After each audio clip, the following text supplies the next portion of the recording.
Imagine that one day, out of nowhere, a mysterious door appears in your city. This door features a small countdown timer that slowly ticks down. When the timer finally reaches 0, strange creatures from the underworld emerge through the gates, mercilessly attacking and annihilating everyone in their path. However, in an unexpected turn of events, other doors made of copper, silver, and gold also appear. But these doors recruit people and transform them into players. These newly transformed players must face off against the creatures from the underworld since conventional human weapons prove ineffective against them. Thus begins a thrilling new saga I bring to you, called The Savior of Divine Blood. Let's dive into the story. One day, a door leading to another world materializes on Earth. This strange and mysterious door stands at the heart of the city, with a countdown timer gradually approaching 0. As the timer hits 0, an unimaginable event unfolds, as horrifying creatures emerge from the gates, leaving destruction in their wake. These creatures possess incredible strength and destructive power, rendering humanity's arsenal of weapons and bombs useless. Consequently, they become known as the creatures from the underworld. In a change of scene, we witness a scene where a player, assuming the form of a demigod, traverses the city streets, seeking more victims. This player stumbles upon a golden door that materializes right before him. Humanity's sole recourse against these enigmatic creatures is through the players, who can traverse the gates of trials to obtain semi-divine powers. And so, we are introduced to the first golden class player in the world, known as the Chosen One. Adorned in semi-divine attire, the Chosen One locks eyes with the creature and manifests a sword in hand, swiftly defeating the underworld entity with a single powerful strike.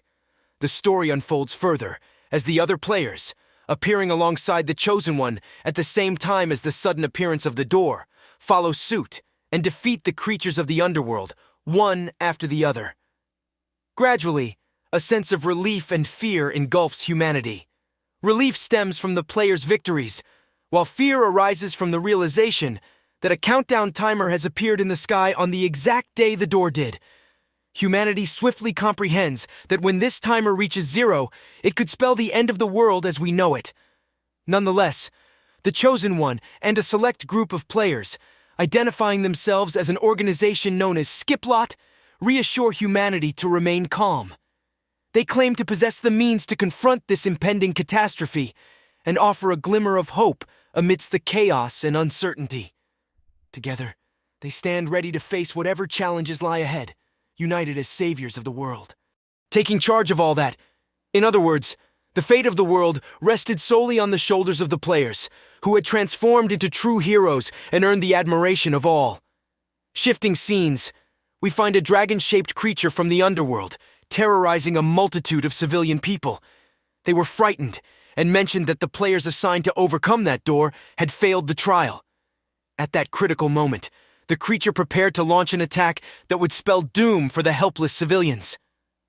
Just as the creature was about to strike, a mysterious figure suddenly appeared on a nearby rooftop. Introducing himself as Subaru, one of the awakened players, he bravely yelled at the creature to stop, and that enough was enough. In an awe-inspiring moment, a crimson light emanated from Subaru's left hand as the civilians, witnessing his arrival, murmured that a player had come to their aid. However, one of them soon paused, realizing that he was Subaru. Another civilian, smiling, stated that he recognized Subaru from his distinctive mark, the Rainbow Gate. It set him apart from the other players who were categorized as copper, silver, or even gold, which was the highest rank achieved thus far. Subaru's unique status stemmed from possessing the Rainbow Gate. As he pondered this, a tearful elderly woman in the crowd exclaimed that she had always prayed for someone who would shed their blood to fight for their lives. With a swift leap from the rooftop, Subaru charged at the creature, unleashing a display of incredible abilities. In one swift attack, he vanquished the creature, landing gracefully in the midst of the streets crowded with civilians. Spectators were astonished at the feat, as the enormous underworld creature had been defeated in an instant. The cries of joy and happiness erupted as they hailed Subaru as the savior of humanity.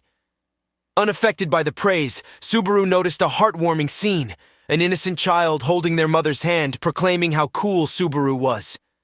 Initially at a loss for words, Subaru then offered a warm smile to the child before stepping away from the scene.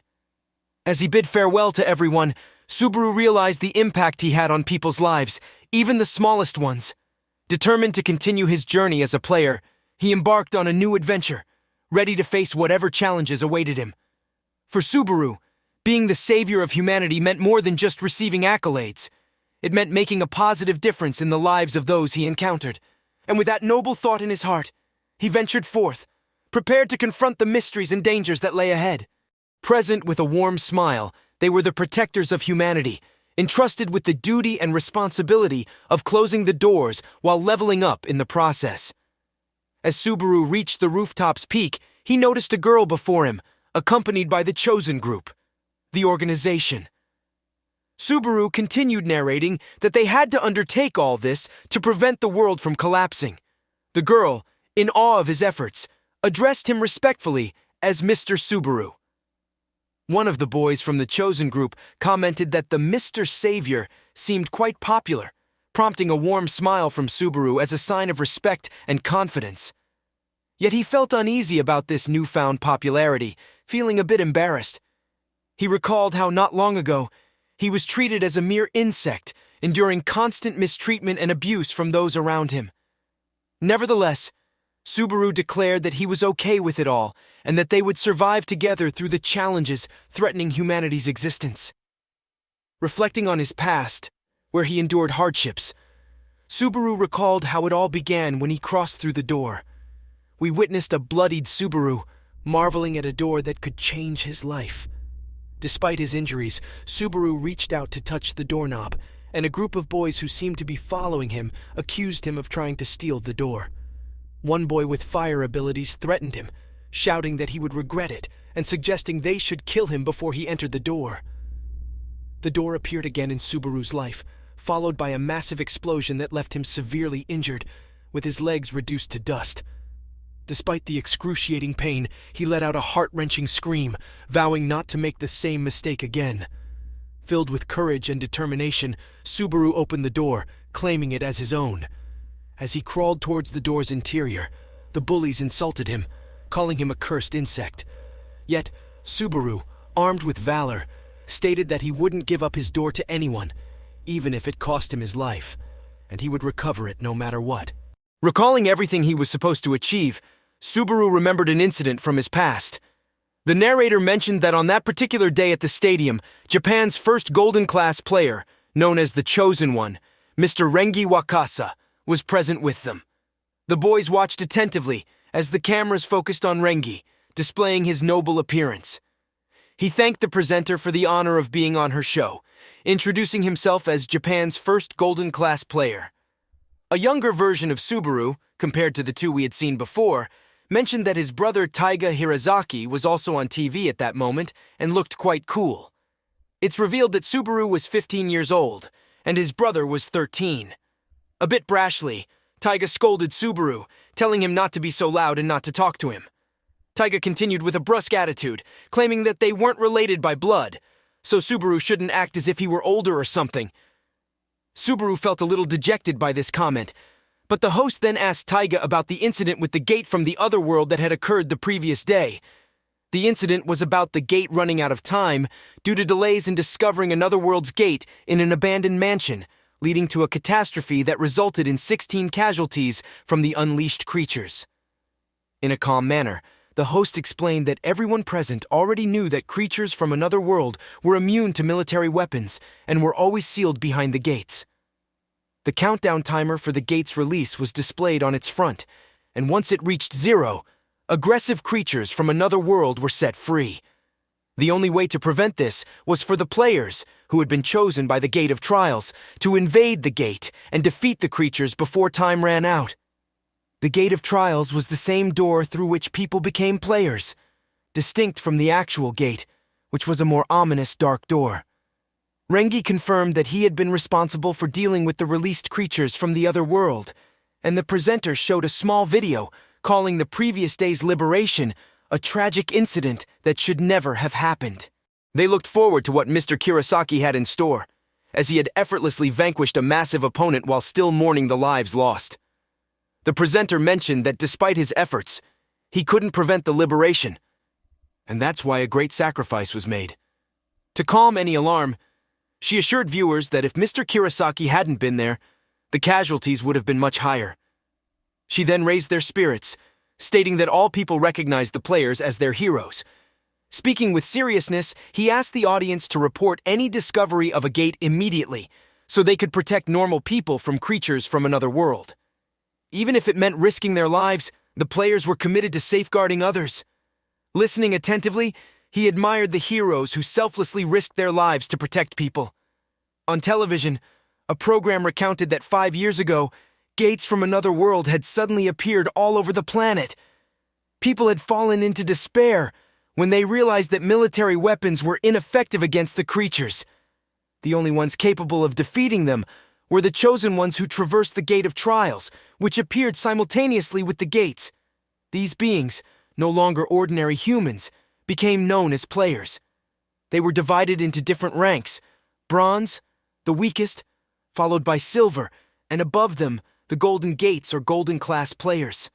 The highest rank among players was the golden class, blessed with extraordinary combat prowess and rewarded with status, honor, and substantial merits. The players became the admiration of humanity, and the presenter asked Mr. Kurosaki what kind of person could be selected as a player. Kurosaki responded to her and the audience, explaining that when they entered the Gate of Trials, they learned that the gleam of the soul chose those who were truly strong. Taiga laughed at Kurosaki's words, dismissing the concept of the gleam of the soul as nonsense, stating that it had nothing to do with him. However, when he turned to mock Subaru, he was left utterly stunned as Subaru emitted a dazzling golden glow, causing the boys to wonder what it was. Subaru then embraced the newfound power, ready to face whatever lay ahead. As he observed, it was the first time a golden gate of trials appeared before him, leaving Subaru quite astonished. Watching Hirozaki on TV, he realized that if he entered as well, he could become a player too. Just as Subaru reached out to grab the doorknob, his half-brother Taiga suddenly pushed him away, claiming the opportunity for himself. Taiga wore a malicious smile, revealing his despicable personality, and mockingly apologized to Subaru, stating that he would take that chance. Despite Subaru's attempts to stop him, Taiga swiftly entered the door, leaving Subaru devastated. 3 years after this incident, we find ourselves in what seems to be a school setting. On one of the walls, what appear to be spiderwebs hang, and in the center of this intricate web, we see Subaru, now 18 years old, suspended in his underwear. A stone hurled toward him, but luckily, it missed. His classmates, seemingly accustomed to such behavior, acted as if they had done it countless times before. One of them congratulated the thrower, acknowledging that hitting Subaru's leg earned him a point. Curbing his frustration, Subaru had no one to turn to for help, so he clenched his teeth in anger. Blue-haired troublemakers taunted him, stating he should be a good boy and dodge everything. However, one of them sneaked behind him and bound Subaru with their ability. The blue-haired individual prepared to throw another stone with all his might, but an intimidating voice interjected, questioning if Subaru was being bullied again. Even the mischievous troublemakers were taken aback, especially the blue-haired one, who felt a shiver down his spine upon hearing the voice. The person speaking was none other than Taiga, Subaru's half-brother, who appeared accompanied by a girl, presumably his girlfriend. The troublemakers immediately addressed him with respect, calling him Mr. Taiga. Taiga, with an intimidating gaze, confronted them, mentioning that today would be their unlucky day if they dared to mess with Subaru. The troublemaker with the blue hair felt a surge of fear run through his body as he faced Taiga. Taiga's intervention effectively halted their bullying, displaying his authority and protecting Subaru. Subaru's younger half-brother, Taiga, survived the Golden Gate he had stolen from Subaru, becoming the youngest Golden Class player in all of Japan. Upon leaving the gate, Taiga wore a malevolent smile as he confronted Subaru in the schoolyard. He taunted Subaru, calling him a wretched insect and expressing relief that they were not related by blood, making Subaru feel even worse. Approaching the blue-haired troublemaker, who still held the stone, Taiga demanded that he hand it over. With his ability, Taiga charged the stone with an immense amount of energy, displaying his extraordinary power known as the Golden Armor, which amazed both the troublesome bronze-class players and Subaru. The troublesome boys were astounded, suggesting that Taiga's power could even rival Jirasaki Rengi's golden sword. Subaru, in tears, knew that Taiga had always treated him poorly and feared that his half-brother could end his life in an instant. He prepared himself for Taiga's throw, but miraculously, Taiga missed, creating a hole in the spiderweb-like restraint that held Subaru and sending the stone soaring into the clouds. The impact of the stone caused the clouds to disperse, leaving the sky clear. The bronze-class troublemakers were in awe, unable to comprehend the power of a golden-class player. However, the person most terrified and intimidated by Taiga's power was Subaru, who couldn't control his emotions, wetting his pants and crying, lamenting his pathetic existence.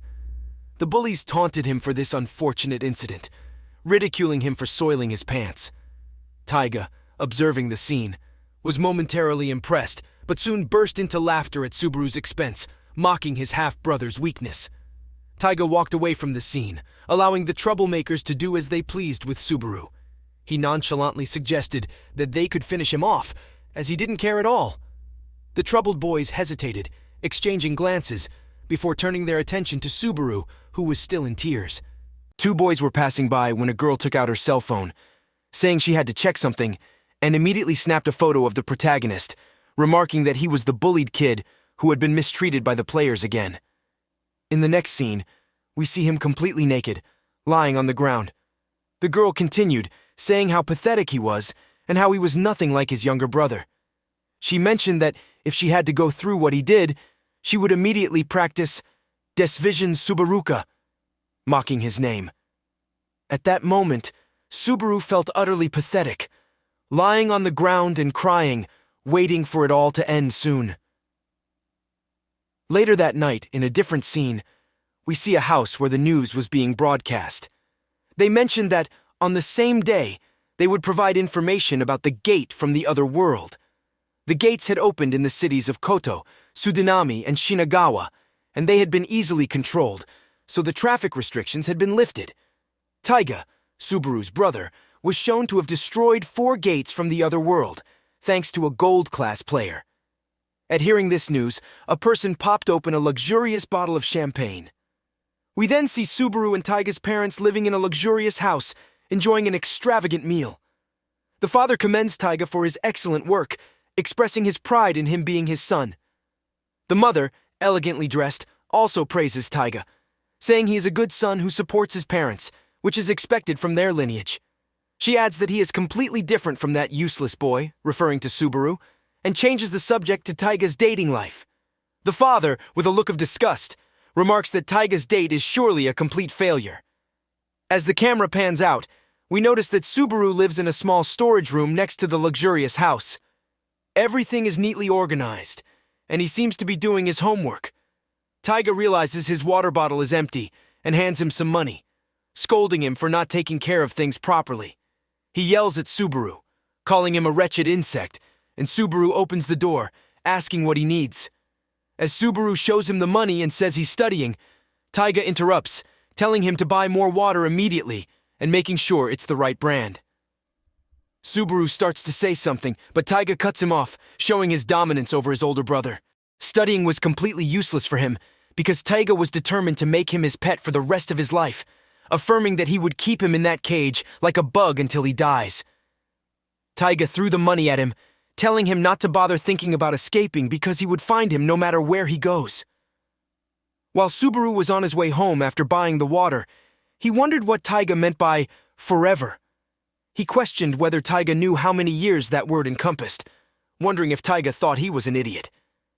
He feared that forever meant for the rest of his life, which made him increasingly nervous. In the following years, in his room, Subaru recalled the cage where he endured scorching heat in the summer and nearly froze in the winter while being abused by his parents, who called him good for nothing. Although he didn't physically live in that house anymore, he still took care of all the chores. Subaru imagined a terrifying future where Taiga would call him a wretched insect and hand him money to buy water. In that vision, Subaru saw himself as a decrepit old man, realizing that he wanted nothing to do with such a life. He lamented his situation, wondering why he was the only one condemned to live that life. He said that if he could live his life again, he would go back to the moment the gate appeared in front of him and prevent anyone else from obtaining the golden gate that originally belonged to him.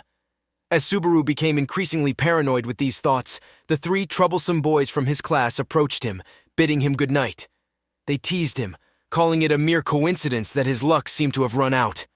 Subaru felt frightened, and the boy continued, mentioning that they were tired after destroying one of the gates. Sawatari, one of their companions, had been injured on his face, and they joked that he might have scars from facing the creatures from the other world. They complained about how difficult it was to be in the bronze rank, and jokingly pointed a sword at Subaru, saying he would keep him company for a while. Without thinking twice, the protagonist immediately stood up and started running, trying to escape from the troublesome boys who watched him flee, giving him a slight advantage. However, he couldn't endure the pain and started complaining about how much it hurt. One of his classmates asked if he wanted to go to the hospital first, but in his altered state of mind, he told them they were going to torture and kill him, no longer needing to hold back, as they had permission from his brother to do whatever they wanted. As Subaru mustered all his strength, he thought he had finally managed to distance himself from the troublesome boys, but they suddenly reappeared by his side, taunting him and urging him to keep running. Saguar immediately swung his sword, cutting a part of Subaru's arm. The movement was so swift that Subaru couldn't believe they had actually cut him. As he looked at the troublesome boys, he wondered if they were truly planning to end his life. Frightened and in pain, Subaru realized he didn't want any of this. He contemplated the thought of wanting to die, but when faced with the moment of truth while running away from his classmates, he tearfully admitted that he desperately clung to life. Then he questioned how pathetic and miserable he must be to endure all this suffering. Saguar positioned himself on the same side where he had injured Subaru and taunted him, saying that he was in a good spot. Saguar kicked him hard, sending him crashing into an alley. Subaru knew he was in grave danger, and nobody could help him at that moment. He received a strong punch to the face and tried to plead with his classmate to stop, but Saguar continued delivering several kicks, leaving Subaru helpless and in pain. Eventually, Subaru was left completely battered in the face, while the troublesome boys remarked that he was a complete disaster. Saguar, with a satisfied grin, told his companions that it was enough, asking if they were going to finish him off. Saguar then activated his ability, manifesting a fireball named Crimson Rose. Subaru, still conscious but unable to stand, pleaded for them to stop and help him because he was going to die. Mockingly, Saguar told Subaru that he had their help and that he would end him, calling him a pathetic insect. Suddenly, out of nowhere, something began materializing, catching one of the boys' attention. In a split second, a door appeared, and one of the boys was cleanly sliced in half, leaving his companion in utter shock as he witnessed his friend's body fall to the ground. They were all frozen and bewildered as a bronze door had materialized before them. They couldn't comprehend why a gate of trials would be present there. Subaru, however, wasn't surprised as he had encountered a golden gate in his life before. Yet to everyone's surprise, the bronze door fragmented, transforming into a silver one, and then to a golden one. Even Subaru was taken aback by what happened next. The golden gate began trembling and shed its golden color to reveal a radiant rainbow hue. This was a first for Subaru, and despite being a fan of players, he had never heard of a rainbow gate before. The astonished Sawwater couldn't help but wonder what kind of gate it was, and if it was superior to a golden one. The blue-haired boy eagerly motivated Saguar to enter, as he believed their lives would change completely. Subaru's thoughts returned to him once again, yearning for a chance to live his life anew. As the boys looked for the door handle, they realized it was on the other side, facing Subaru. They then accused Subaru of summoning the gate, though his expression remained unchanged. Nevertheless, they expressed surprise and questioned what this rainbow gate could be.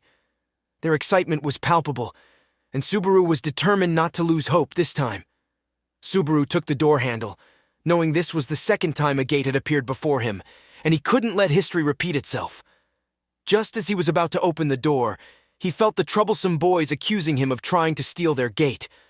Saguar threatened to end him, and Subaru's mind briefly recalled the moment the gate had appeared before. Determined to break free from his previous destiny, Subaru braced himself to open the door, knowing that this time he wouldn't let fear or regret hold him back. He was prepared to face whatever lay beyond the gate and make a new destiny for himself.